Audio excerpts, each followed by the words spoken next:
তো hello guys, আপনারা এখন দেখতে পাবেন যে আপনাদের জিও বা এয়ারটেলের যে রিচার্জ প্ল্যানগুলি হয়ে থাকে সেগুলো আপনাদের 15 থেকে 25% কিন্তু ইনক্রিজ করে ফেলা হয়েছে।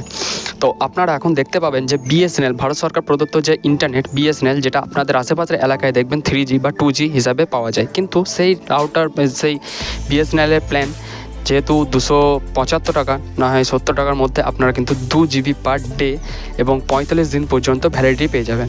সেক্ষেত্রে দেখুন, বিএসএনএল যে রাউটার হয় সেটা আপনারা কেবল থ্রুতে যদি আপনাদের ঘরে পর্যন্ত নিয়ে আসেন এবং পার মান্থ 399 টাকা রিচার্জ প্ল্যান এবং তার সঙ্গে জিএসটি এক্সট্রা অ্যাড করে 480 টাকা রিচার্জ প্ল্যান যদি আপনারা মারেন, তো আপনারা দেখতে পাবেন 30 Mbps ইন্টারনেট স্পিড সহ 1400 GB নেট পার মান্থ।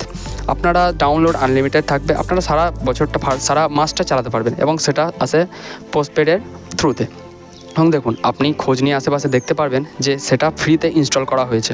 অনেক জায়গায় হয়তো আপনার বাড়ির নিচের দিকেও বা সাইডের দিকে বা রাস্তার ধারে ধারেও যে বিএসএনএল কেবল চলে গিয়েছে সেটা আপনি কিন্তু জানেন না।